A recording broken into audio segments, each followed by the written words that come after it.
ನಮಸ್ಕಾರ ಪ್ರೀತಿಯ ಮಿತ್ರರೇ.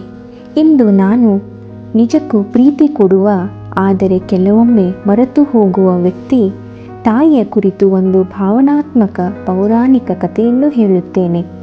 ಕಥೆಯ ಹೆಸರು ತಾಯಿಯ ಮಾತಿಗೆ ಮೌಲ್ಯ.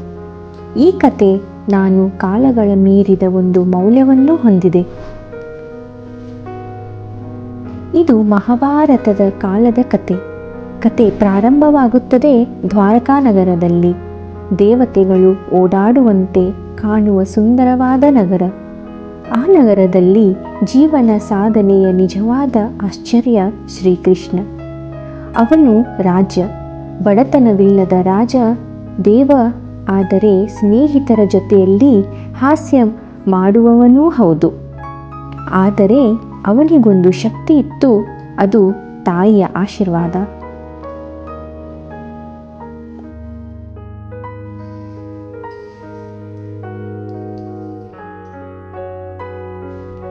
ಒಂದು ದಿನ ಶ್ರೀಕೃಷ್ಣನು ಹಸ್ತಿನಾಪುರಕ್ಕೆ ಹೊರಡುತ್ತಿದ್ದ.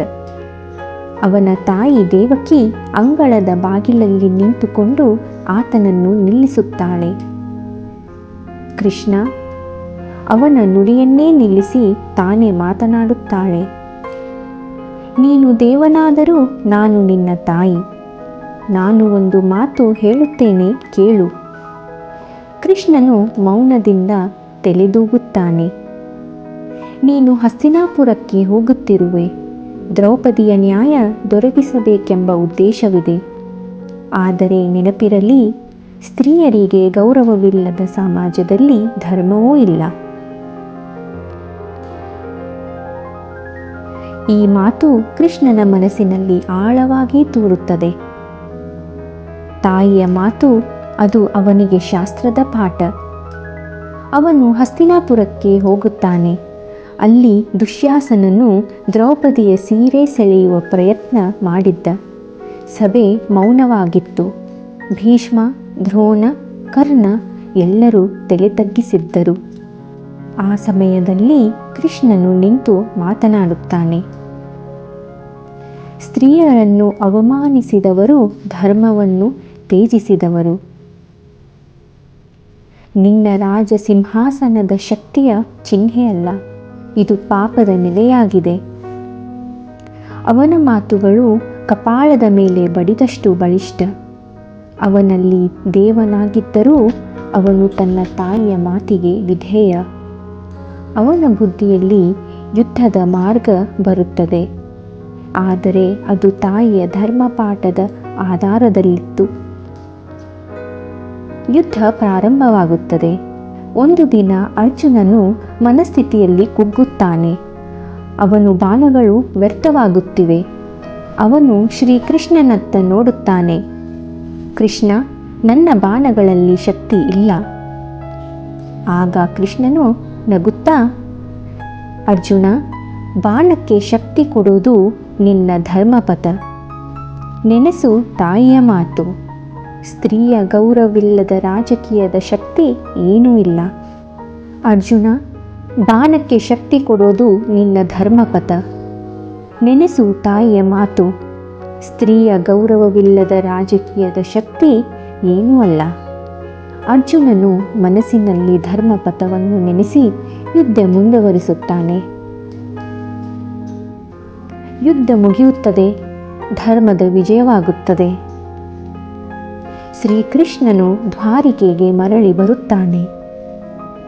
ಅವನ ತಾಯಿ ದೇವಕಿ ಕಾದಿದ್ದಾಳೆ.